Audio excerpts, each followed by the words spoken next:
ஓம் சாந்தி. ராதா. நான் சின்ன வயசில் இருந்தப்போ எனக்கு எப்போவுமே என் மனசில் ஒரு சந்தேகம் இருக்கும்.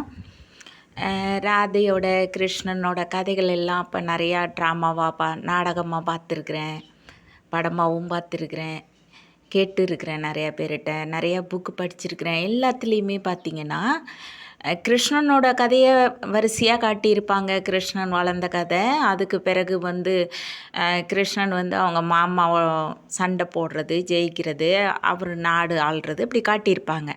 ஆனால் பார்த்திங்கன்னா ராதாவோட கதையை கிருஷ்ணன் அந்த இடத்துல இருக்கிற வரைக்கும் கோகுலத்தில், அது துவாரகா, அப்படி இப்படி எல்லாம் காட்டியிருப்பாங்க. ஆனால் அதுக்கு பிறகு ராதாவை பற்றி எதுவுமே கதையில் வராது. எனக்கு எப்போவுமே இந்த டவுட் வரும், ராதா என்ன ஆனாங்க, அவங்க கிருஷ்ணனை கல்யாணம் பண்ணிக்கலையா, ராதையை வேறு யாராவது கல்யாணம் பண்ணிக்கிட்டாங்களா, இல்லை ராதா கல்யாணம் பண்ணாமல் இருந்தாங்களா? இந்த டவுட்டு நான் நிறையா பேர்கிட்ட இதோட விளக்கத்தை பற்றி நான் கேட்டிருக்கிறேன். ஆனால் யாருக்குமே அது தெரியலன்னு தான் சொல்லிகிட்டு இருந்தாங்க. அப்போ நான் இந்த பிரம்மகுமாரியில் சேர்ந்த முன்னே ஃபஸ்ட்டு கேள்வியே அவங்கள்ட்ட நான் இதை தான் வச்சேன். எனக்கு ராதையை பற்றி சொல்லுங்கள், ராதை என்ன ஆனாங்க அப்படின்னு கேட்டேன். அவங்க ஃபஸ்ட்டு எனக்கு இந்த பிரம்மகுமாரியில் வந்த உடனே அவங்க சொன்ன இந்த இது தான் ரொம்ப பிடிச்சிருந்துச்சு. அதாவது இவ்வளோ நாள் நான் கஷ்டப்பட்டு தேடினதோட விட எனக்கு இந்த பிரம்மகுமாரியில் தான் கிடச்சிது அப்படிங்கிறப்ப ரொம்ப சந்தோஷமாக இருந்துச்சு. அது என்னென்னா, இப்போ கிருஷ்ணன் ஒரு வாழ்ந்துக்கிட்டு இருக்காரு இளவரசனா. அதே மாதிரி ராதாவும் அவங்க இடத்துல அவங்க இளவரசியாக தான் வாழ்ந்துக்கிட்டு வர்றாங்க. ராதாவுக்கு சுயம்வரம் நடக்குது. அந்த சுயம்வரத்துக்கு கிருஷ்ணன் போகிறாரு. கிருஷ்ணனை அவங்க சுயவரத்தில் கணவனாக எடுத்துக்கிறாங்க. அப்போ அவங்க 2 பேருக்கு கல்யாணம் நடக்குது. அவங்க 2 பேரோட நாடும் ஒன்று சேருது. அந்த பாரத தேசம் ஒன்றா ஆகுது.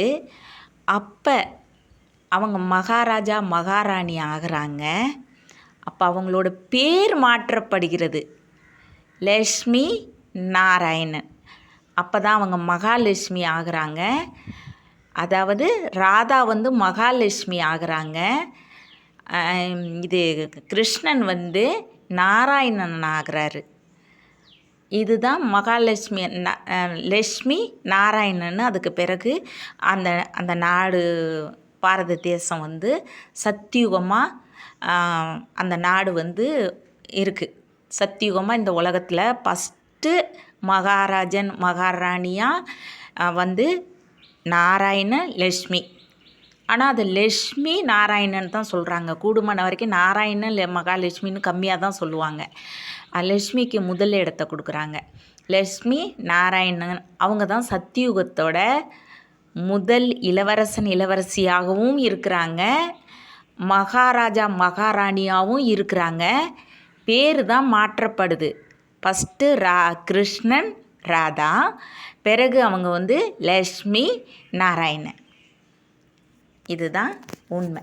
இது பரம்பிதா பரமாத்மா சிவன் இந்த ஞானத்தை இந்த உலகத்துக்கு கொடுத்துருக்கிறாரு. அவர் சொல்கிறது தான் பிரம்மகுமாரியில் கிடைக்கிற ஞானம். அங்கே இருந்து தான் எனக்கு இது தெரிஞ்சுது. ஓம் சாந்தி.